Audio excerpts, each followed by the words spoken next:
주님이 왕이십니다. 저는 목사님은 왕이십니다, 소망이십니다, 생명이십니다를 하나로 줄여서 해요. 뭐냐면 정답은 예수다. 내가 정답은 하면 여러분들이 정답은 그 막 여러 번 외치면 힘드니까 난 좀 줄였어. 정답은 따라해 봅시다. 예수 믿는 나는 더 이상 세상의 겉모습에 속지 않는다. 할렐루. 말씀 좋아. 너무 좋아. 말씀을 준비하다가 되게 재밌는 영상을 하나 봤어요. 여러분들 포켓몬스터 알아요? 포켓몬스터? 그 포켓몬스터에 나오는 그 캐릭터 포켓몬 중에 하나인데 잉어킹 알아요? 잉어킹이라는 캐릭터가 나오는데 이 영상을 봤는데 노래가 있어. I love 잉어킹이라는 노래를 봤는데 너무 웃긴 거야. 들어본 사람? 2명? 오, 있네. I love 잉어킹. 이 말씀을 준비하다가 우연히 너무 웃겨가지고 좀 조사를 해봤는데 이 한국 포켓몬스터 공식 유튜브 채널도 있고 그 다음에 포켓몬 도감 설명해주는 유튜버들이 되게 많더라고. 그래가지고 이 포켓몬은 어떤 포켓몬입니다라고 설명하는 이 오타쿠 같은 애들이 많더라고. 그래서 좀 사진도 퍼오고 했는데 제가 이 잉어킹 왜 이따위 노래가 만들어졌나 들어볼 건데 왜 이따위 노래가 만들어졌나 너무 궁금해서 챗 GPT한테 물어봤어. 도대체 잉어킹이 어떤 놈이냐 물어봤더니 포켓몬 세계관에서 통틀어가지고 최약체 1위야. 얘는 공격할 수 있는 능력이 없어. 할 줄 아는 건 뭐냐면 알아? 뭔지 알아? 튀어오르기. 맞아. 튀어오르기밖에 없어. 이러면서 튀어올라서 어디까지 튀어올라가냐면 산을 넘어. 그 정도로 튀어오르기를 잘하는데 공격성이 1도 없어. 그리고 가장 쓸모없는 포켓몬 1위로 꼽혀요. 뭐 뚜벅초나 뭐 캐터피 이런 애들 있거든.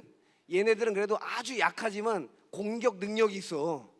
그리고 얘네들은 좀 크면 그래도 좀 세져. 솔라빔 막 이런 거 쓰면서. 근데 잉어킹은 뭐밖에 없다고?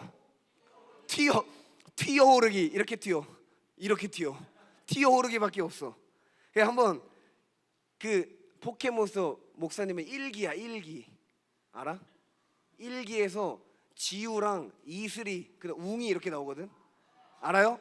이슬이가 그 별가살인가? 그 대빵센을 데리고 있는데 잉어킹을 데리고 다녀. 잉어킹을 데리고 다니는데 얘를 뭐라고 말하냐면 뼈와 비늘밖에 없는 쓸모없는 놈. 이렇게 얘기해 이슬이가. 그런데 데리고 다녀. 근데 진짜 마지막으로 이 잉어킹의 진짜 장점이 하나 있는데 뭐냐면 이 잉어킹은 자기가 누군지 안다라는 거야. 이게 장점이야. 여러분 이게 정체성이 굉장히 중요한 거거든요. 잉어킹이 모진 수모와 고난과 역경과 계속 공격하면 쳐맞고 또 쳐맞고 튀어오르기밖에 할 줄 모르는 얘가 장점이 뭐냐면 자기 자신이 누군지를 안다라는 거야. 그래 잉어킹이 뭘 생각하고 있냐면 그래서 주인공 이슬이가 잉어킹을 데리고 있잖아. 그 이유가 있어요. 이 잉어킹은 자신이 레벨 20이 되면 곧 뭐가 된다?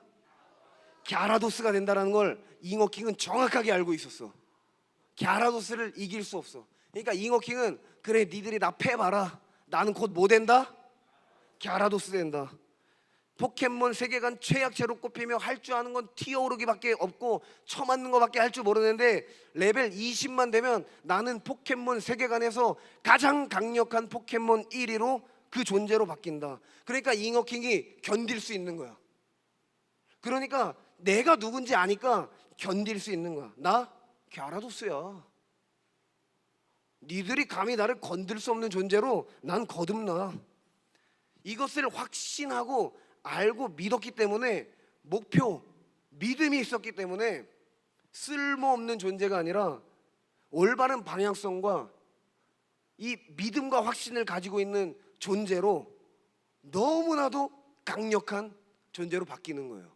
그게 바로 저와 여러분들의 삶입니다. 저와 여러분이 아니고 저와 여러분이죠. 손이 잘못됐어. 저와 여러분들의 삶이에요. 세상에서는 무명하고 쓸모없어 버리고 보이고 어디 뭐 쓰다 버린 그런 가치 없고 실력 없고 집안 살림도 형편도 변변치 않고 사람들이 안 될 놈이라고 말하고 별거 아닌 것처럼 나 스스로 느껴지는 삶일지라도 나 누구야? 나 하나님의 자녀야. 나 하나님의 자녀야. 이걸 알고 있으면 나는 어떤 존재야? 천국을 소유한 존재라고. 이 땅에서 그 누구도 나를 해칠 수 없는 가장 강력한 존재, 가장 완전한 존재, 가장 샬롬을 누리는 존재로 주님과 천국을 누리는 자녀가 된다고. 그게 여러분이에요. 아니 기독교와 전혀 상관없는 진화 이런 거 상관없잖아. 근데 이 만화를 만든 이 사람들도 그걸 알아. 정체성이 뭔지 알고 끝까지 견디면 승리한다라는 걸 알아. 기독교에는 예수 믿는 이제 예수님이 내 안에 들어와서 새 생명으로 살아난 저와 여러분들 세상에 힘든 일 어려운 일들 계속 생겨요 안 생겨요? 잉어킹처럼 계속 쳐맞아요 안 쳐맞아요? 그런데도 이슬이가 잉어킹을 계속 데리고 있는 이유가 뭐야? 결국에 얘가 갸라도스 되니까 얘를 포켓몬 배틀에서 딱 내보내면 이겨 안 이겨? 다 이겨. 그러니까 이슬이가 데리고 있는 거야. 잉어킹도 욕 처먹어도 끝까지 견디는 거야. 우리는 왕이신 예수님의 자녀가 됐습니다. 이제는 왕의 식탁에 떨어지는 부스러기를 주워 먹는 개 같은 존재가 아니라 왕이신 예수님의 그 왕의 식탁에 함께 둘러 앉아서 예수님과 함께 음식을 나누고 식탁을 교제하는 그러한 자녀가 된 거예요. 왕은요 거지 옷을 입어도 왕입니다. 사극 같은 거, 사극 영화나 드라마 같은 거 보면 왕이나 왕자가 할 짓 없어가지고 갑자기 이 백성 서민들 입는 백성들 입는 그런 허름한 옷 입고 나가잖아. 가가지고 백성들 어떻게 사나 이러면 쭈그리고 다니면서 보잖아. 그러면 옷을 허름한 옷 입고 다녔으니까 사람들이 몰라봐요. 그렇죠? 그러나 그렇게 옷을 바꿔 입었다고 허름해 보이고 변변치 않은 옷이라고 보일지라도 그 사람이 왕이에요? 왕이 아니에요? 왕입니다. 아무리 허름한 옷을 입어도 왕은 그 존재 자체는 바뀌지 않는 거예요. 지금 여러분들이 입고 있고 겪고 있는 세상의 껍데기들 내 눈에 보고 내가 이겨낼 수 없는 것 같은 그런 아픔과 어려움들이 있는 그런 껍데기들, 그 껍데기들이 나를 바꿀 수 있어요? 없어요? 왜 다 대답이 없어 갑자기? 바꿀 수 있어? 있어요? 없어요? 그러니까 우리가 오늘 제목이 뭐예요? 겉모습에 속지 않기. 네 번째 레슨. 그러니까 나는 하나님의 자녀다. 이 땅에서 절대 죽지 않는다. 세상의 껍데기가 나를 속이려고 해도 절대로 그 껍데기 때문에 내 존재가 바뀌지 않는다. 아멘. 할렐루. 그럼 우리가 예수님의 자녀로 살아가면서 이제 예수님의 음성을 듣고 시선을 빼앗기지 않고 살아야 되는데 완전히 승리하며 살아야 되는데 방법이 필요할 거 아니에요. 그렇죠? 예수님의 자녀로 승리하는 원리가 필요하단 말이에요. 그럼 질문하겠습니다. 세상 속에서도 방향을 잃지 않고 목적을 잃지 않고 예수님께 시선을 고정할 수 있는 방법이 뭘까요? 우리가 이 방법을 알면 되는데 우리 들었어. 첫째 날 둘째 날 목사님 설교로 다 들었어. 뭐 하냐면 주님 음성이 들려야 돼요. 내가 할 수 있는 게 아니라 주님의 음성이 먼저 들려와야 돼요. 그리고 그 음성에 반응할 줄 알아야 되는데 첫 번째 첫날 집회 때 목사님이 삭개오 얘기 잠깐 해주셨잖아. 삭개오 얘기를 해줬는데 뽕나무 위에 올라간 삭개오가 이 군중 속에 파묻혀가지고 이렇게 이제 유월절을 앞두고 예루살렘 성으로 가고 있는 예수님 그 여리고를 지나가고 있는 그 길이에요. 여기서 예수님이 지나간다는 소리를 듣고 뽕나무 위에 올라가서 예수님 보고 싶어서 올라가잖아요. 삭개오가, 키 작은 삭개오가. 그러면 이 뽕나무 위에 올라간 삭개오와 군중 속에 파묻혀서 이렇게 지금 여리고를 지나가고 있는 예수님과 거리가 얼마나 됐을까요? 거리가 예수님이 있는 자리랑 뽕나무가 있던 그 자리의 거리가 얼마나 될까요? 학자들의 막 그런 것들이 있었나 봐. 짧게는 20m, 길게는 약 70m 정도 될 것으로 추정합니다. 그러면 20m 정도 되는 거리에 나무가 있고 예수님은 수많은 군중들 사이에 파묻혀가지고 지나가는 길이었어요. 그런데 이 그냥 수많은 군중 정도가 아니라 유월절 대명절을 앞두고 예루살렘으로 지나가는 길이었기 때문에 이것도 내가 물어봤지. 야, 아주 보수적으로 네가 한번 추정을 해봐라. 그 무리가 몇 명이나 됐겠냐 물어봤더니 약 2만 명에서 5만 명 정도 사이의 군중이 그 여리고를 지나가고 있는 중이었을 것입니다. 그리고 그러면 예수님을 따라다닌다로 평상시에 따라다닌다고 말하는 그 수많은 군중의 무리 그 숫자는 몇 명이나 되냐 그랬더니 약 수백 명에서 약 1,000명 정도로 예상됩니다. 그러니까 많으면 한 1,000명 정도의 인원이 늘 예수님을 따라다녔던 거야. 이해가 됩니까? 그런데 거리는 20m야. 거리는 20m고 적게는 2만 명에서 3만 명이 지나가고 있어. 근데 예수님은 의도를 가지고 그 길을 걸어가고 있었는데 예수님이 삭개오를 보고 부르잖아. 야 개오야 내려와. 이름 들려? 사람이 지금 2만 명이 있어. 근데 20m 뒤에 나무 위에 올라가 있는 사람이 잘 보이지도 않을 뿐더러 야 내려와. 야 개오야 삭개오 내려와. 이름 들릴까? 들려요 안 들려요? 그럼 예수님이 삭개오를 어떻게 불렀을까? 여러분들 해봐요. 시작. 삭개오야! 이 정도는 해야 들리지 않겠어요? 예수님이 여러분들을 부를 때 그렇게 부르신다고. 수많은 사람들 중에 고르고 골라서 동현아! 부르신다고요. 얼마나 큰 사랑입니까? 2만 명, 3만 명, 5만 명 있는 사람들 중에서 보이지도 않아. 근데 나무 위에 올라가 있고 키도 작고 조그만 사람이야. 점잖게 부르면 들리지도 않아요. 이 삭개오를 예수님이 큰 목소리로 부르는데 삭개오가 들어보니까 이상한 거야. 나는 예수라는 사람의 이름을 들어봐서 알아. 근데 저분은 분명히 나를 처음 볼 텐데 내 이름의 성까지 알아. 그냥 개오야 부르는 것도 아니고 삭개오야 하고 성도 붙여. 그러면서 나를 부르는 거야. 얼마나 깜짝 놀랐겠습니까? 그 수많은 인파를 뚫고 그 사람들 중에 이름을 아무도 안 부르는데 내 이름만 딱 집어서 불러. 그렇게 여러분들을 하나님 나라의 유명한 자로 사용하시려고 이제 천국을 소유한 생명의 사람들로 여러분들을 붙들어 가시려고 여러분들의 이름을 그렇게 부르셨는데 감사해요, 감사해요. 선택지 하나밖에 없어. 무조건 감사합니다. 여러분들 주님이 오늘 이 밤에도 말씀을 통해서 기도의 시간을 통해서 여러분들의 이름을 부르시고 여러분들의 마음을 만져주실 건데 여러분들의 이름을 불러주시는 예수님의 음성을 들어야 되지 않겠어요? 이제 서론이 끝났어. 본문을 안 읽었잖아, 그렇죠? 마태복음 13장입니다. 마태복음 13장 1절에서 9절 말씀이에요. 제가 먼저 읽습니다. 그날에 예수께서 집에 나가사 바닷가에 앉으심에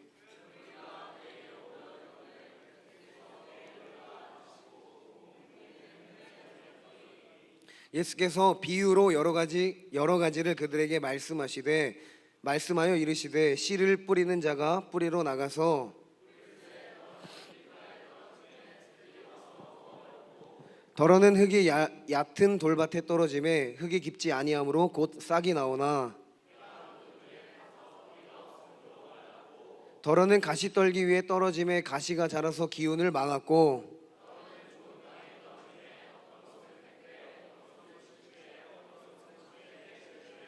같이 읽습니다. 시작. 귀 있는 자는 들으라 하시니라. 아멘.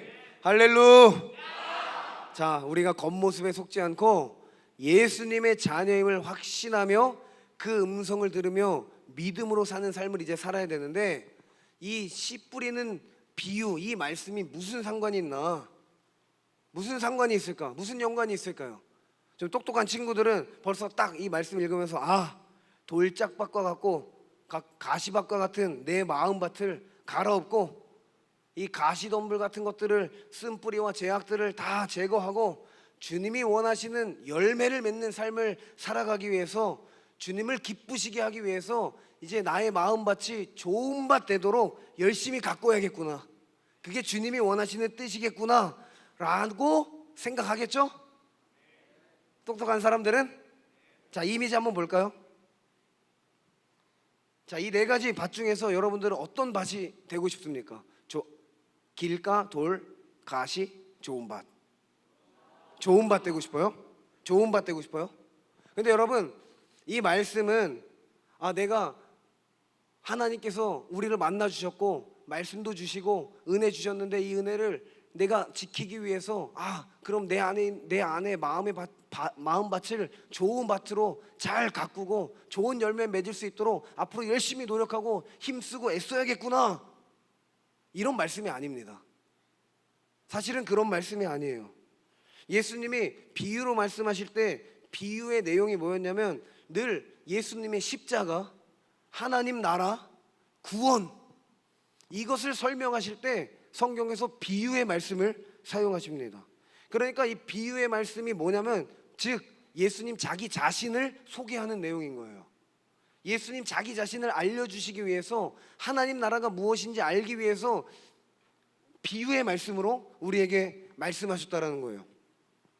그러니까 설교 시간에 졸지 말고, 기도 시간에 눈 뜨면 안 되고, 목사님 말씀 잘 들어야 되고, 또 나중에 순종해야 되고, 목사님께서 말했지만 요셉처럼 무슨 큰 꿈을 꿔가지고 주님 주시는 비전을 실행할 수 있는 사람이 되자, 더 열심히 노력하고 더 열심히 힘을 내서 돌짝밭, 가시밭, 길가밭 다 갈아엎고 예수님이 원하시는 풍성한 열매를 맺는 좋은 밭이 되자, 아자 파이팅! 이런 말씀이 아니라고요. 절대 그런 말씀이 아니에요. 좋은 열매를 맺기 위해서 밭을 갈고 돌도 제거하고 가시덤불도 제거해야 되는 거 맞는데, 그럼 우리 한번 질문해 볼게요. 여러분들 정신 바짝 차리고 들어야 됩니다. 자, 여러분들이 그런 밭이, 좋은 밭이 아까 되고 싶다 그랬잖아요, 그렇죠? 그럼 좋은 밭이 되려면 여러분들에 있는 돌, 가시덤불 이런 것들을 제거해야 되잖아. 그럼 여러분들이 좋은 밭인데, 좋은 밭이 되어야 되는데 이것들을 먼저 제거해야 돼. 생각해 봅시다. 자, 밭이 스스로 돌이나 가시덤불을 제거할 능력이 있다 없다? 있어요 없어요? 근데 우리는 그동안 이 말씀 들으면서 어떻게 했어? 내가 스스로 돌을 제거하고 가시를 제거할 수 있고, 그래서 좋은 열매를 맺어서 예수님께 영광 올려드리는 삶을 살자, 이렇게 우리가 배워왔던 거예요. 근데 보면은 어느 날, 들어봐, 어느 날 밭의 주인이 딱 왔는데, 겨울을 지내고 왔는데 밭이 완전 망가져 있는 거예요. 논밭이 돌멩이들이 막 있고 가시덤불이나 막 이런 잡초들이 엄청 나 있어가지고 여기서 씨를 뿌릴 수가 없는 거야. 그게 딱 보니까 오케이, 여기 열매 맺을 수가 없겠구나 하고서 탁 서가지고 이렇게 딱 허리에 손 빡 올리고, 야 밭들아, 내가 하루 시간 줄 테니까 이 돌들 싹 치우고 가시덤불들 막 뿌리까지 싹 뽑아가지고 싹 갈아엎어가지고 좋은 흙으로 될 수 있게 한번 쫙 갈아엎고, 내일 다시 이 시간에 돌아와서 내가 씨 뿌려줄 테니까 싹 다 갈아엎어놔 하면 밭이 스스로 돌멩이 치우고 싹 다 갈아엎을 수 있어요 없어요? 그 농사를 안 지어봐도 알잖아 이건, 그렇죠? 농사 지어본 사람 있어요? 저는 안 지어봐서 모르는데, 이건 농사를 몰라도 밭이 스스로 돌멩이를 막 자기들끼리 막 이렇게 밤새 움직여서 막 옆으로 밀어내고, 미세한 진동이 막 다다다 일어나서 막 밀어내는 거 아니잖아요, 그렇죠? 그거 우리 다 알 수 있잖아. 좋은 꿈을 꾸고 미래를 준비하고 좋은 밭이 되고 하나님께 영광 올려드릴 만한 좋은 직장을 가져야 되니까 여러분들 준비하세요. 요셉처럼 꿈을 꾸세요. 아멘. 그랬잖아. 그럼 여러분들이 스스로 할 수 있냐고? 못 하잖아요. 그러니까 밭들에게 스스로 밭을 갈아엎어 좋은 밭이 되라고 하는데도 그냥 그게 맞는 줄 알고 그렇게 우리가 배워왔잖아. 이해가 돼요? 정신 똑바로 차리게 찾아와야 돼. 말씀이 조금 어려워요 오늘. 그래가지고 앞에 잉어킹 얘기 시작한 거야. 쉽게 느끼게 해주려고. 자, 죄 짓고 하나님과 단절된 인간의 상태가 어떤지 성경이 뭐라고 말하냐면 의인은 하나도 없다. 기록된 바 의인은 하나도 없다. 모든 사람이 죄를 범하였으며 하나님의 영광에 이르지 못하더니 그리스도 예수 안에 있는 구속으로 말미암아 하나님의 은혜로 값없이 의롭다 하심을 얻은 자 되었다. 첫 사람 아담 이후의 모든 인간은 다 죄인입니다. 하나님을 떠나 인간은 스스로 구원에 이를 수 없고 구원이라는 열매를 스스로 맺을 수 없는 죽음밖에 남지 않은 인생이 영생이 아니라 인생으로 바뀐 그러한 삶으로 전락했다는 거예요. 이 상태가 바로 오늘 예수님이 말씀하시는 길가, 돌밭, 가시떨기밭 이런 상태라는 거예요. 스스로 열매 맺을 수 없는 죄인된 상태, 스스로 내가 무엇인가 할 수 없는 구제불능 상태. 그런데도 인간은 조금 시간이 지나면 은혜를 다 까먹고 자신의 상태를 모르고 내가 어떤지 내가 누구인지 다 까먹고 스스로 성공할 수 있다라고 착각하며 살아가요. 구제불능이에요. 따라해보세요. 구제불능. 영적 구제불능. 하나님 없어도 살 수 있을 것처럼 착각하게 된다라는 거예요. 아무것도 맺을 수 없는, 열매 맺을 수 없는 죄인이 저와 여러분이었는데 스스로 밭을 갈 수 없는, 즉 구원의 열매를 스스로 내가 쟁취할 수 없는 인간의 상태가 어떤지 지금 예수님이 4가지 밭을 통해서 이야기해주고 있는 거예요. 그러니까 뭐 이렇게 좋은 밭으로 가꿔라 이게 아니라 인간의 상태를 지금 예수님이 얘기해 주시는 거라고요. 스스로 구원할 수 없는 불가능의 밭에 생명의 씨앗이 떨어져서 돌을 부수고 그 생명의 씨앗이 떨어져서 가시떨기를 다 태워버리고 찢어버리고 밭을 솎아내가지고 옥토가 되도록 하는 것이 구원이라는 거예요. 아멘? 이 씨가 뭡니까? 이 씨가 예수님이에요. 예수님. 성경이 분명히 말하고 있어요. 스스로 구원할 수 없는 불가능한 삶, 영원한 죽임뿐인 삶에서 길가, 돌, 가시밭, 떨기 같은 이러한 땅에 이 생명의 씨가 떨어져서 돌을 부셔버리고 가시덤불을 태워버리고 땅을 다 솎아내서 좋은 옥토가 되게 하는 이 씨, 생명의 씨, 누구? 예수 그리스도. 여러분, 비유의 말씀은 예수님 이야기하는 거예요. 이 밭을 통해서 인간의 상태가 얼마나 구제불능의 상태인지를 말씀해 주시려고 이야기하시는 겁니다. 이 씨가 바로 갈라디아서 3장 16절에 말하고 있는 아브라함의 자손 예수 그리스도입니다. 이렇게 말하고 있어요. 이 약속들은 아브라함과 그의 자손, 가로친 거 빼놨네. 자손이 뭐냐면 씨, 생명이라는 뜻이에요. 그러니까 그의 자손, 씨, 생명에게 말씀하신 것인데 여럿들을 가리켜 자손이라 하지 않고 오직 하나를 가리켜 네 자손이라고 했으니 곧 그리스도라. 생명의 씨가 누구냐면 아브라함의 씨, 아브라함을 통해서 나오는 생명, 그게 누구냐면 예수님이라는 거예요. 그래서 구제불능에 바친 우리에게, 아무것도 열매 맺을 수 없는 불가능한 우리에게 생명이 찾아오셔서 30배, 60배, 100배의 열매를 맺는 구원의 현실, 구원의 삶이 실제가 되는 삶을 우리에게 주신다라고 말씀하시는 겁니다. 그러니까 예배 잘 나오고 순종하고 기도 많이 하고 찬양 많이 하고 선행도 많이 하고 헌금도 많이 하고 좋은 것들 많이 하면 나를 가꿀 수 있는 게 아니라, 그렇게 해서 예수님이 30배, 60배, 100배 주셔서 내가 헌금 하나님 이만큼 많이 했으니까 하나님 100배로 축복 주세요. 그럼 내가 10,000원 헌금했으면 얼마 생기는 거야? 100만 원 주시옵소서. 이게 아니라고요. 근데 사람들이 다 100만 원 주시옵소서 그 말씀인 줄 알고 착각했어요. 그게 뭐냐면 어제 우리 목사님이 얘기해 주셨잖아. 100이라는 숫자는 완전수예요. 영원한 수예요. 셀 수 없는 무한대수를 이야기하는 겁니다. 그러니까 뭘 이야기하는 거냐면 완전한, 완벽한 구원을 우리에게 주신다라는 거예요. 30배, 60배, 100배 숫자에 속아가지고 나는 최소한도 30배는 하나님이 불려주시는 거 받아야지, 이렇게 어리석은 생각을 갖는 게 아니라 30배, 60배, 100배 3번을 강조하는 거 뭐냐면 히브리식 강조예요. 아멘, 아멘, 아멘 하잖아. 이 뭐냐면 최상급으로 완전 그냥 강조하는 거야. 이거 그냥 아멘이 아니라 아멘 아멘 이거야. 절대적으로 그렇게 강조할 때 반복해서 쓰거든요.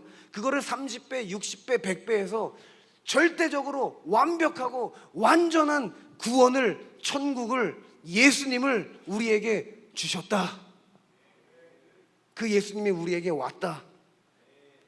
그 구원의 일하심에 차선도 최악도 없고 최선, 베스트로 일하시는 하나님, 어제 들었잖아요.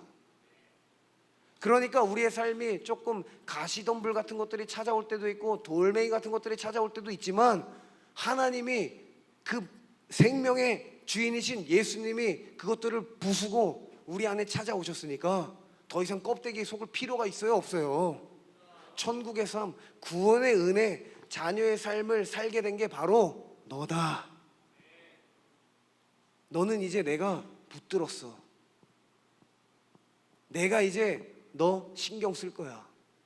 내가 이제 너 간섭할 거야. 내가 너를 주목할 거야. 이게 하나님의 말씀입니다. 그러니까 이 말씀은 그동안 우리가 알고 있던 더 힘을 내서 열심을 다해서 살아내자가 아니라 우리에게 완전하신 예수님이 찾아왔다라는 구원과 천국의 메시지인 거라고요. 그래서 예수님이 너네 스스로 살 수 없기 때문에, 너의 힘으로 살 수 없는 존재들임을 알려주고 싶어서 이 비유의 말씀으로 나 아니면 안 돼, 나 아니면 안 되잖아, 이제 여기 더 행복 캠프 와서 알았잖아, 깨달았잖아, 나 없으면 나가서 될 것 같니? 나 없으면 안 돼. 예수님을, 자기 자신을 드러내시는 거예요. 그래서 이 말씀은 어디서부터 얘기하고 계시냐면 창세기 1장부터 말씀하고 계셔요. 창세기 1장 11절에 뭐라고 말씀하시냐면, 읽어보세요 여러분들이. 물 마실 타이밍이야. 시작.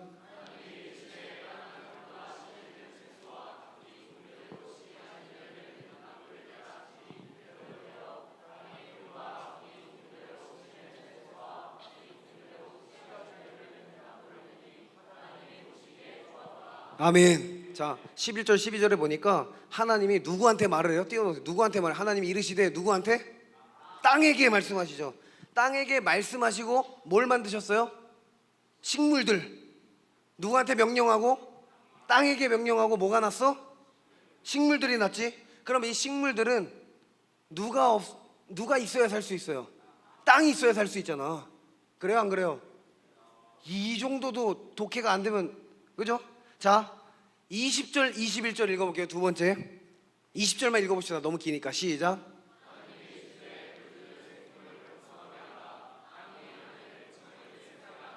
네, 하나님이 이번에 누구한테 명령해요?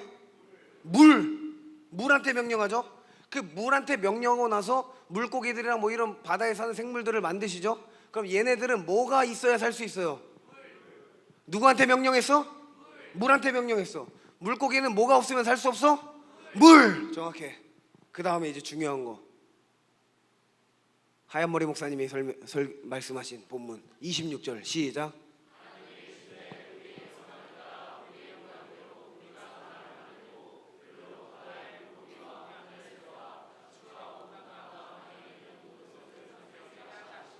아멘. 여기까지. 자, 이번에 하나님이 누구한테 말해요? 자기 자신한테 말하는 거야. 자기 자신한테 말하고 누구를 만들었어? 사람을 만들었어. 그럼 사람은 누가 없으면 살 수 없어. 이게 여기로 매치가 돼요? 땅에게 명령하시고 뭐가 났어? 식물. 그럼 식물은 뭐가 있어야 살 수 있어? 땅. 물에게 명령하시고 뭐가 났어? 물고기. 물고기는 뭐가 있어야 살아? 물. 하나님이 누구한테 이번에 말씀하셨어? 자기 자신. 우리가 삼위일체 하나님이잖아. 자기 자신한테, 나한테, 나야 잘 들어, 이런 거야. 지금 나한테 말한 거야. 나한테 말하고 나서 뭘 만들어? 그러면 우리 하나님이 만드신 창조 원리의 순서대로 따지면 사람은 뭐가 있어야 살 수 있어? 하나님. 그 얘기 하신 건데 무슨 나폴레옹이 뭐 그것 때문에 여러분들이 잠깐 헷갈려가지고 못 알아들었잖아. 이게 무슨 청소년 집회냐고. 여러분들 원망했잖아. 가, 그럴 거면. 이제 안 갈 거니까. 그죠? 봐봐요. 하나님이 자기 자신에게 말씀하셔요. 우리의 형상대로 우리의 모양을 따라 우리가 사람을 만들자. 그러니까 인간들은 하나님 없이 살 수 없어요. 이제 하나님의 자녀된 저와 여러분들은 하나님 없으면 못 살아. 하나님 없어도 살 수 있을 거라고 착각하면 죽는 거야. 죽는 거야. 죽는 거야. 하나님 있어야 살아. 그럼 내려가서도 누가 있어야 살아? 하나님이 누구한테 명령하시고 우리를 만드셨어? 하나님이 자기 자신에게 말씀하시고 우리를 만들었잖아. 그래, 우리는 하나님 없으면 못 사는 거야. 이게 성경 시작부터, 창세기 시작부터 우리에게 말씀하시는 천국의 메시지라고. 내가 너네 구원할 거야 메시지라고요. 그런 먼지보다 티끌보다 불가능의 자격 없는 불가능의 밭으로 살아가던 우리 인생 가운데 찾아오셔서 이 모든 것들을 깨부시고 생명으로 살리신 그 예수님의 사랑과 은혜를 기억하며 고백하며 주님 바라보며 겉모습에 속지 않고 살아가기를 축복합니다. 두 번째로 예수님이 또 재밌는 비유를 하는데 오늘 본문 읽지 않았어요. 이 본문 읽기 바로 직전에 있던 사건인데 제가 얘기해 줄게요. 뭐냐면 재밌는 비유예요. 씨 뿌리는 비유 바로 직전에 예수님이 어떤 사건이 있었냐면 예수님의 어머니와 동생들, 예수님 동생들이 찾아와요. 무리들 중에 예수님이 있었는데 엄마랑 동생들이 찾아와. 그래 같이 있었던 사람들이 예수님, 저기 그 예수님 어머니랑 그 동생분들 오셨어요. 한번 나가보셔야 되는 거 아니에요? 얘기했어. 그랬더니 예수님이 뭐라 그러냐면 누가 내 엄마인데? 갑자기 폐륜이야? 갑자기 장르가 이상해? 누가 내 엄마인데? 쟤네가 내 동생이야? 갑자기 이러는 거야. 성경에 뭐냐면 누가 내 어머니고 누가 내 형제냐? 라고 말씀하셔요. 갑자기 폐륜 아니잖아. 비유의 말씀은 뭘 얘기하는 거라 했어요? 예수님 얘기라 그랬잖아. 천국 얘기해 주시려고 꺼내는 거라 그랬잖아. 그러니까 예수님이 지금 폐륜 저지르는 거 아니야. 엄마 왔다는데 저거 내 엄마 아닌데? 이거 아니야 지금. 그런 사건이 지금 바로 직전에 있었어요. 누가 내 어머니고 내 동생들인데 저 사람들? 아니야. 진짜 내 가족은 하나님의 뜻대로 사는 사람들이 내 가족이야. 나 바라보고 사는 내 자녀들이 내 가족이야. 이거를 말씀하시고 씨 뿌리는 비유를 얘기해 줘서 죄인된 우리의 모습을 얘기해 주시는 거예요. 그리고 답으로 제시하는 게 이 씨 뿌리는 비유가 되는 거예요. 그래서 이 씨 뿌리는 비유의 말씀의 공통점을 보면 이 비유의 말씀마다 수많은 무리들이 예수님을 따라다닌단 말이야. 많게는 1000명까지 따라다녔다 그랬잖아요. 그렇죠? 정리해 보면은 예수님이 지금 누가 내 가족인데, 누가 나한테 주여 아버지 하면 내 가족이야? 그거 아니야. 진짜 내 가족은 나 사랑하고 나 바라보고 내가 누군지 알고 따라오는 자녀들이 내 가족이야 하면서 뒤에 비유의 말씀을 하시는 거예요. 그러니까 왜 이런 말씀 하시냐면 정리해보면 많은 사람들이 예수님의 기적이 너무 좋아서 따라다녔어. 예수님 따라다니니까 막 콩고물이 떨어져. 놀라운 기적들도 막 봤단 말이야. 배고프면 막 음식들도 먹었단 말이야. 그러니까 예수님이 메시아여서 자신들을 구원하러 오신 구원자여서 따른 게 아니라 왜 따라왔는지 예수님이 정확히 알고 있었던 거야. 니들 나한테 빌 붙어가지고 이거 사달라고, 이거 해달라고 지금 나한테 지금 그 얘기 하시면서 야 그거 진짜 나 믿는 거 아니야, 그 얘기 하시는 거예요. 지금 그저 기적이 좋아서 따라다녔고 그냥 습관 때문에 따라다녔고 그냥 구원이 눈앞에 구원이 필요해서가 아니라 그냥 당장 눈앞에 기적들, 나의 삶에 힘들고 어려운 부분들을 좀 해소할 수 있는 그러한 삶에 도움이 되는 것들을 예수님이 주실 것 같아서 당장 눈앞에 삶의 필요들이 중요했던 거예요. 제자들도 마찬가지였잖아요. 그렇죠? 제자들이 어땠습니까? 눈앞의 상황이 본인들 원하는 상황으로 흘러가지 않는 것을 보고 예수님 다 떠나가잖아. 예수님이 왕으로 군림해가지고 로마의 압제에서 우리를 빵 구원해가지고, 어떤 사진 보면 예수님 막 근육맨으로 나와서 십자가 빵 부시고 있는 그런 사진 본 적 있어요? 혹시 있어요? 그런 사진 있거든? 그런 예수님이 십자가 빵 부시고 나와서 로마를 빵 부시고 우리를 살려줄 예수님을 기대했는데 그냥 막 고문 받다가 빼쩍 꼬라가지고 그냥 십자가 이러고 죽었어. 그러니까 제자들이 어떻게 해? 다 도망가잖아. 아, 나의 필요를 채워줄 수 없는 사람이었구나 하고 도망치잖아요. 그래서 예수님이 너희 나 따르는 목적 다 따로 있으면서 겉으로만 찬양하는 척, 겉으로만 좋은 밭으로 되려고 하는 척, 너희는 구원이 뭔지도 모른다. 너희 가짜야. 주님이 말씀하시는 거예요. 그래서 주님이 비유의 말씀을 다 얘기하신 후에 천국의 비밀이 너희들한테는, 천국의 비밀이 내 자녀된 너희들한테는 허락되었으나 옆에 있는 다른 무리들한테는 허락되지 않았다. 들어도 깨닫지 못하고 들리지도 않고 무슨 말인지 봐도 모른다. 이렇게 주님 말씀하시는 거예요. 그러면서 진짜 내 자녀, 앞으로 이 세상 가운데서 겉모습에 속지 않고 진짜 나 바라보면서 따라올 내 자녀, 내 제자들, 이제 내가 너희들 내 자녀 삼고 내 제자들 삼았으니까 나 보고 따라와. 겉모습에 속지 마. 내가 택한 너희들 아니고 수많은 다른 사람들 있잖아. 세상에 있는 사람들, 겉모습에 쩔어 사는 사람들, 걔네들은 아무리 말해도 안 들려. 이 얘기 하시는 거예요. 이해가 됩니까? 여러분들의 이름을 부르셔서 특별히 고르고 골라서 여러분들을 택하셔서 들리게 하셨다라는 거예요. 천국의 놀라운 말씀을. 이제 우리가 세상에 나가서 어떻게 살아야 돼? 그러니까 쫄지 않고, 예수님이 나 붙들었으니까.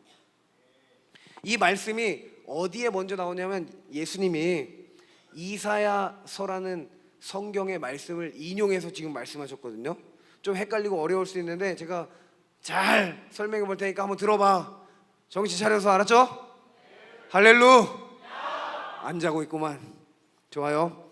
구약에 우시야 왕이라고 있었는데 굉장히 좋은 평가를 받던 왕이었어요. 훌륭한 왕이었어요. 그리고 그 왕의 사촌형이 있었는데 그게 누구냐면 바로 이사야야. 이사야 선지자야. 사촌형이야, 사촌형. 그래서 이 이사야가 우시야 왕의 사촌형이자 선지자였고, 왕족이잖아. 왕의 사촌이니까 왕족이죠. 왕족이었고 벼슬이 있었던 그런 나라의 일을 하는 그런 사람이었어요.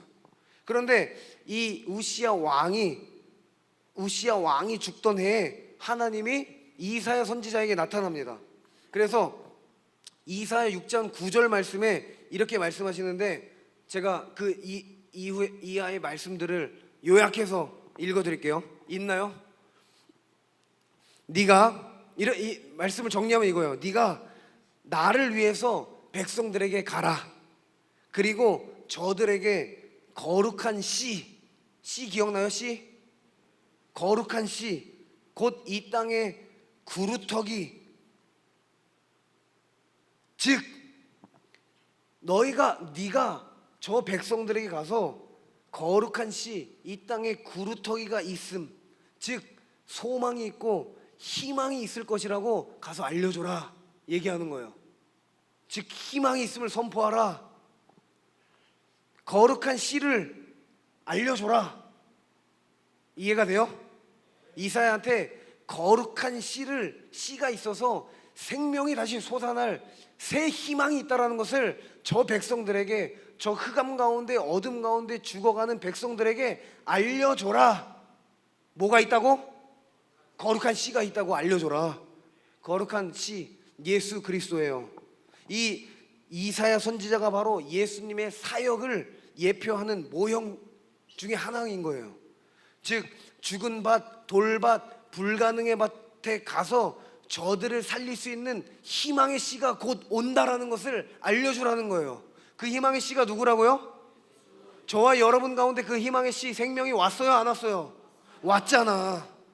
거룩한 씨가 온 거예요. 거룩한 씨, 생명 예수 그리스도, 이 땅의 구루터기 소망이신 예수 그리스도가 오셨다라는 거예요. 누구에게? 나에게.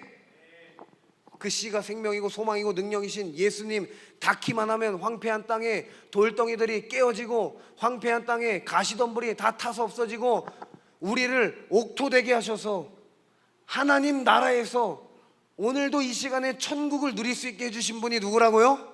예수님이라고. 예수님 잘 믿고 세상이 말하는 성공, 돈 많이 버는 100배의 성공을 이야기하는 게 아니에요. 그러한 축복은 기독교에 없습니다. 가짜예요. 기독교에서 말하는 축복은 하나밖에 없어요. 예수 그리스도. 그러니까 뭐 좀 얻어먹으려고 기독교가 뭔지 모르고 예수님이 뭔지 모르고 얻어먹으려고 종교생활한 거야. 종교생활. 우리는 생명의 씨이신 예수님이 우리한테 왔으니까 이제 종교생활 하면 돼? 안 돼? 안 되지. 제자들도 누가 더 크냐, 누가 더 사랑받는 제자냐, 누가 오른쪽 자리 왼쪽 자리, 즉 누가 1인자냐 2인자냐 싸우기만 했잖아. 예수님이 열받는 거야. 수많은 무리들도 저러고 앉아있고 12 제자들도 저러고 앉아있고 구원과 복음에 대해서 비유의 말씀으로 천국을 내가 십자가 질 것에 대해서 너희들을 살릴 것에 대해서 이야기하고 있는데 누가 더 크냐, 내가 1인자냐 2인자냐 이러고 앉아있으니까 얼마나 예수님이 답답했겠어요. 그러니까 예배당 안에 많은 사람들이 주일날 모여있다 할지라도 그게 다 진짜 예수님 믿는 성도가 아닐 수 있다는 거예요. 그러니까 여러분들은 이제 뭐 하면 돼? 진짜 예수 있다 보여주는 사람으로 살아가는 거예요. 수많은 무리들 가운데서 뭘로 살아가냐면 이상한 사람으로 살아가는 거야. 이방인으로, 스트레인저로 살아가는 거야. 베드로전서에 보면 스트레인저라 그러거든요. 너희는 이방인이고 나그네 스트레인저로 살아야 돼 라고 베드로가 이야기해요. 그게 뭐냐면 낯선 자, 이방인, 세상이 바보라고 취급하는 사람. 그런데 그 안에 뭐가 있어? 예수.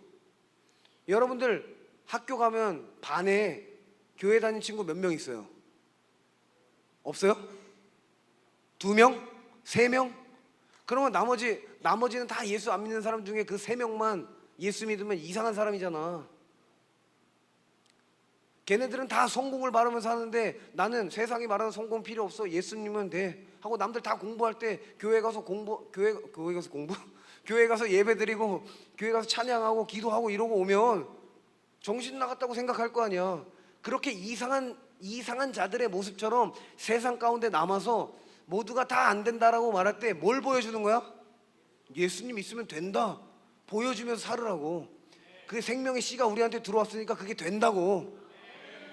이해가 돼요? 무슨 말 하고 있는지? 왜 씨 뿌리는 비유 얘기해 주는지 이해가 돼요? 그러니까 예수님이 이 비유의 말씀을 하면서 이 세상은 다 가짜라는 거야. 그리고 예수 믿는 사람인 것처럼 속해 있는 사람들도 대부분 가짜라는 거야. 그럼 진짜가 있어야 될 거 아니야. 누가 진짜야? 예수 있는 내가 진짜라고. 내 안에 누구 있어? 소망이신 생명이신 예수님 있으니까 드러내는 거야. 내가 드러내는 게 아니라 내 안에 예수님 있어서 드러내지는 거야. 이해가 됩니까? 자, 세 번째. 계속해서 예수님의 말씀을 보면 이제 가시떨기와 돌밭이 나오는데 이 의미를 조금 더 우리가 알면 좋을 것 같아요. 쉽게 설명해 줄게요. 성경의 구약 성경에 보면 율법 나오는데 보면 이 가시떨기, 돌밭 이런 거 구약 성경에 보면 하나님의 저주를 상징하는 것들로 많이 표현이 돼요. 하나님의 저주, 가시덤불, 돌 이런 것들. 그래서 죄지은 아담에게 하나님이 창세기 3장에 뭐라고 말씀하시냐면 아담에게 이르시되 내가 내 아내의 말을 듣고 내가 너더러 먹지 말라 한 나무의 실과를 먹은즉 땅은 너로 인하여 저주를 받고 너는 종신토록 수고하여야 그 소산을 먹으리라. 땅이 내게 가시덤불과 엉겅퀴를 낼 것이라. 하나님이 저주하시면서 뭐 했어요? 땅에 저주하시면서 가시덤불과 엉겅퀴. 이게 뭐냐면 하나님 저주의 상징물들이었어. 이해가 되십니까? 그리고 저주받은 땅, 하나님과 관계없는 죽음을 의미하는 거예요. 저주받은 땅에, 썩은 땅에 뭘 심으면 나올까요? 안 나올까요? 안 나와요. 그냥 썩는 겁니다. 죄의 땅에 이 세상에 외치는 땅의 소산들, 돈, 명예, 문화, 교육, 성공, 스펙, 여러분들이 갖고 싶은 나이키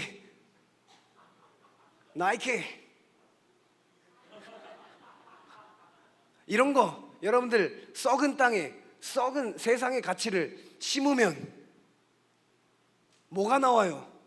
썩은 게 가시덤불이 나온다는 거예요. 이해가 되십니까? 그걸 지금 예수님이 말씀하시는 거야. 하나님과 관계없이 인간이 만든 성공처럼 보이는 그것들이 뭐냐면 가시덤불, 죄의 상징들이라고요. 그거를 우리가 심고 살아가잖아. 그러니까 무엇을 구하고 있는지 주님은 너희들이 잘못된 걸 구하고 있어라고 꾸짖고 계시는 거예요.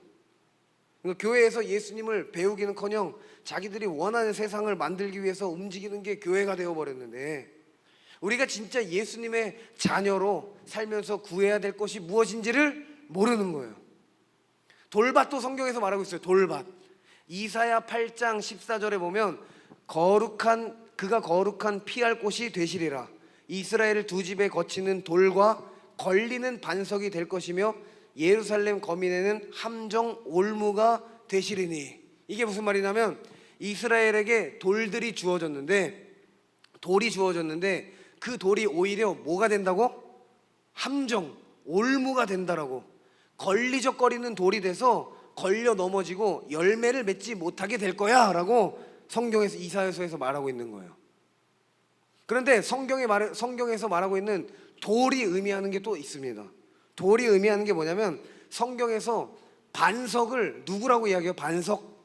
예수님을 의미하는 거예요. 그런데 이 돌들에 의해서 거치고 넘어진대요. 로마서에서도 똑같은 말씀이 나오거든요. 그 돌이 의미하는 것이 예수님인데, 어떤 이들에게는 무슨 말이냐면 돌이 예수님인데 어떤 이들은 걸려서 넘어지는 올무와 함정이 된대. 이게 무슨 말이냐면 어떤 사람들에겐 예수님이 은혜야, 왕이시고 소망이시고 생명이시고 나의 주인이 되셔. 그런데 또 어떤 사람들에게는 함정과 올무가 된대.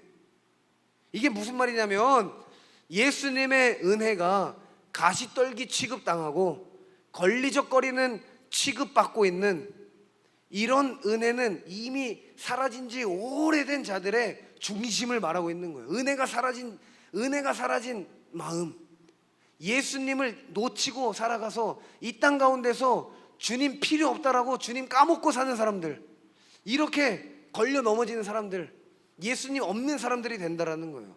그러니까 여러분들 지금 이 씨 뿌리는 자 하나 읽어놓고 구약 왔다 갔다 하면서 창세기까지 왔다 갔다 하면서 제가 많은 얘기를 했는데 헷갈리죠? 좀 어렵죠? 안 어려워요? 이해하고 있어요? 좋아요. 우리의 모습을 예수님이 원래 우리의 모습이 어떤 모습이었는지 적나라하게 보여주시기 위해서 이 말씀을 꺼내신 거예요. 불가능의 밭이었던 나는 스스로 옥토가 될 수 있어요? 없어요? 없어요. 그런데 여러분 미랄이란 찬양 알아요? 한 알의 미랄 되어 썩어지리. 그게 누구야? 예수님이야. 그 한 알의 미랄 씨앗이 아무것도 열매 맺을 수 없는 나의 심령 가운데, 나의 인생 가운데 찾아와서 심어졌어요? 안 심어졌어요? 심어져서 이제 능력과 소망의 씨가 떨어져서 그 주님께서 내 안에서 새로운 생명으로, 불가능의 밭이 생명의 밭으로 변화되는 이 한 알의 미랄이 나를 위해서 죽었잖아. 땅에 들어와서 죽었잖아. 십자가를 의미하는 거예요. 예수님의 죽으심으로 그 사랑이 내 안에 들어와서 이제 내가 살았다는 거예요. 그러니까 내가 할 수 있는 게, 인간의 능력으로 할 수 있는 게 있어요? 없어요? 1도 없어요. 나의 어떠한 노력과 자격이 1도 하나도 기여가 안 되는 그런 은혜, 100% 완전한 하나님의 은혜, 이것이 우리를 찾아왔다는 거예요. 그래서 하나님 나라의 백성들, 하나님이 자녀 사반 주신 사람 누구냐면 여러분들 보고 지금 이 말씀에서 뭐라고 하냐면 너희들이 내 자녀야. 아까 말했잖아요. 누가 내 가족이냐, 누가 내 엄마고 누가 내 형제냐 말씀하셨잖아. 여러분들의 이름을 예수님이 불러주셨잖아. 그래서 다른 세상에 가짜들 말고 너희들이 내 가족이야. 형제들이 집에서 싸워도 밖에 나가면 싸워요, 안 싸워요? 밖에 나가서 누구한테 맞고 들어오면 어떻게 해? 괜히 열받잖아. 가족 된 가족. 예수님이 뭐 하시겠다는 거야? 내 가족? 누가 건들면? 예수님이 같이 놀려? 야, 어디 가서 또 처맞고 왔냐? 커피나 흘리고 오냐? 놀려? 아니야. 내 자녀가 이제 어디 가서 처맞고 오면 예수님이 어떻게 하는 거야? 이해가 되십니까? 그런 인생으로 우리를 바꿔주신 거예요. 그게 쓸모없는, 아무짝에 쓸모없는 그런 존재였는데 나를 살리신 그 하나님의 은혜 앞에 다시금 우리가 살아갈 힘과 능력이 있음을 깨닫게 하시는 말씀이라고요. 우리가 착하게 살아서 좋은 업적 쌓아서 천국에 가는 게 아닙니다.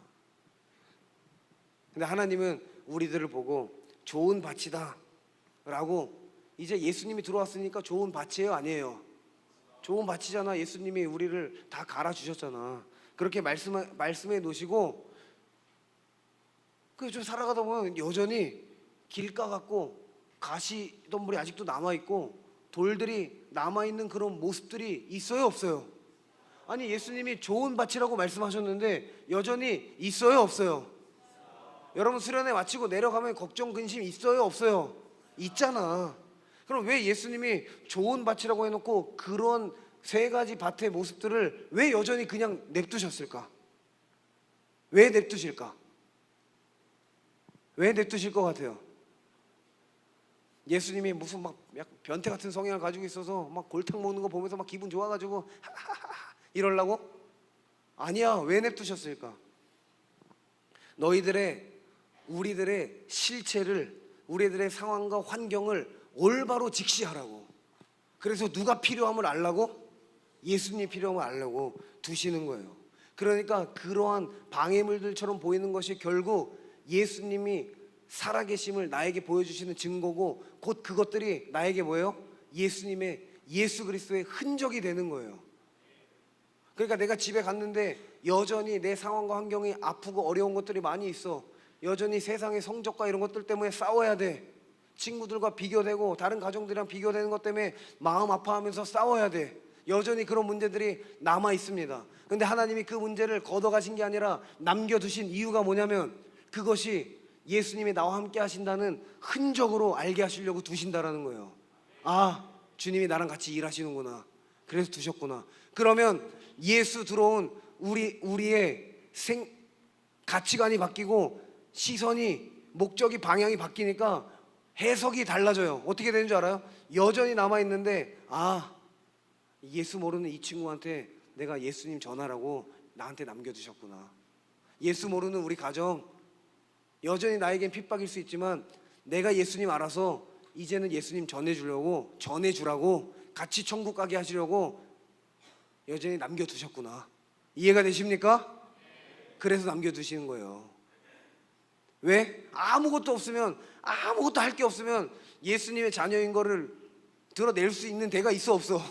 없잖아. 그러니까 남겨두신 거야.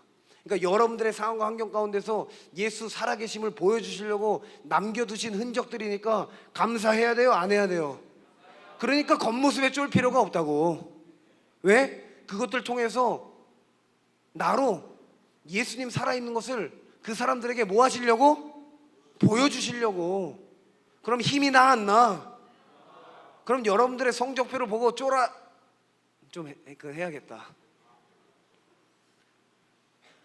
결과가 중요한 게 아니라 할 건 해야지. 여러분들 할 건 하라고요. 그러나 결과 때문에, 세상이 말하는 100점짜리냐 10점짜리냐 때문에 우리 인생이 바뀌어요, 안 바뀌어요? 겉옷이 좀 허름하다고 우리 인생이 바뀌어요, 안 바뀌어요? 안 바뀌어요. 나는 왕의 자녀인데. 나중에 내가 왕의 자녀인 걸 나 괴롭히던 사람들이 알았어. 그럼 어떻게 돼? 전세 역전이지. 무릎 꿇어야지. 와씨, 내가 왕의 자녀를 건드렸네. 그게 우리라고. 그러니까 쫄 필요 있어요, 없어요? 겉모습에 속을 필요가 없습니다. 내 안에 생명이 있고 내 안에 열매가 반드시 맺혀 예수 전하는 도구로 이제 쓰임 받는다. 이 믿음으로 은혜의 십자가를 꼭 붙들고 살아가는 것을 오늘 성경에서 좋은 밭이라고 이야기하는 거야. 그 좋은 밭에는 여전히 아픔들이 남아있다 안 남아있다? 남아있다. 그러나 이제는 바뀐 내가 예수 십자가 붙들고 살아가기 때문에 그것을 좋은 밭이라고 이야기하는 거예요. 스스로 좋은 밭이 될 수 있습니까? 없습니까? 예수님이 들어오셔야 되는 겁니다. 말씀을 마무리하겠습니다. 반주 해주세요. 씨는, 생명은, 소망은 누굽니까? 예수님입니다. 죄로 인해 영원한 삶이 불가능한 우리 삶 가운데 찾아오셨어요. 우리 어떤 모습으로 살고 있는지, 이제 어떤 모습으로 살아가야 될지 오늘 이 밤에 다시 예수님 나에게 힘 주시고 만나 주시고 말씀하셔서 내가 그 힘 붙들고 예수님 바라보고 살겠습니다. 예수님이 원하시는 그 구원의 열매, 예수님 드러내는 그 삶을 이제 내가 살기를 원합니다. 구원을 찬양하고 나는 주님이 없으면 죽고 주님이 없으면 살 수 없음을 인정하는 것과 내 삶에 십자가의 흔적이 남아있는 것, 이게 열매입니다.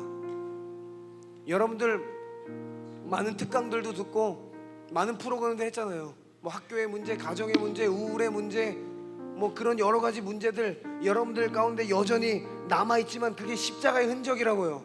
주님이 해결하실 거라고요. 세상에 쫄지 맙시다. 겉에 보이는 거에 쫄 필요가 없어요. 그 위대한 생명의 은혜의 시작이 이제 시작된 거라고요. 오히려 내가 길가봐 돌밭 가시밭 같은 놈이라는 게 보이고, 아, 나 예수님 없으면 안 되는구나, 이렇게 알게 해주시려고 예수님의 최선의 베스트 은혜였구나, 이걸 기억해야 됩니다. 여러분, 이제 우리가 어떻게 살아야 되냐면 이제 예수님 바라보고 살아야 되는데, 토끼와 거북이 알죠 여러분? 토끼와 거북이. 토끼와 거북이에서 누가 이겼어요? 누가 이겼어요? 거북이가 왜 이겼을까? 갑자기 빨간 껍데기 먹어가지고 겁나 빨라져가지고? 왜 이겼을까? 꾸준해서? 꾸준히 달려가서? 뭐라고 얘기했는데 못 들었어. 다시 얘기해줘요. 아, 포기하지 않아서 땡.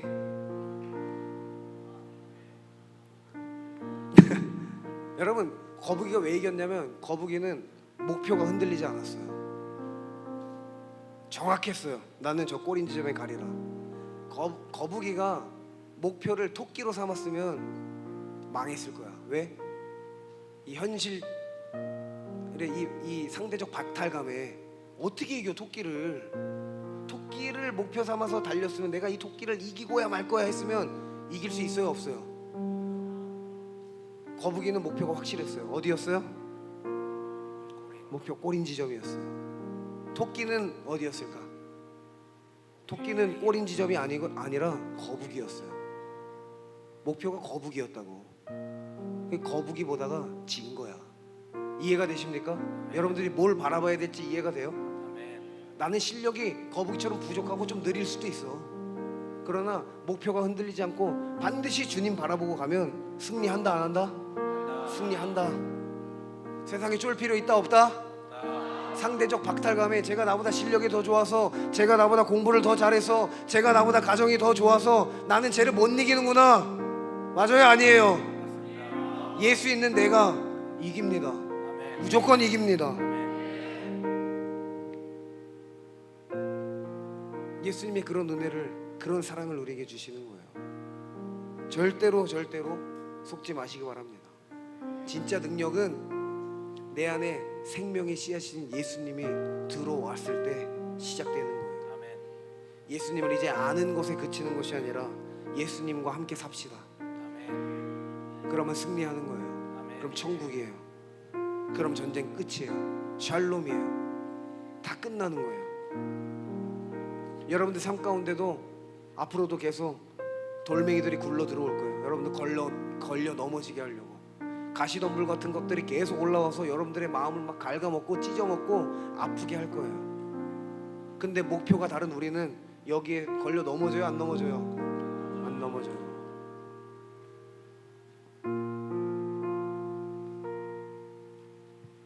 함께 예수님 붙들고 세상 바라보면서 쫄지 맙시다.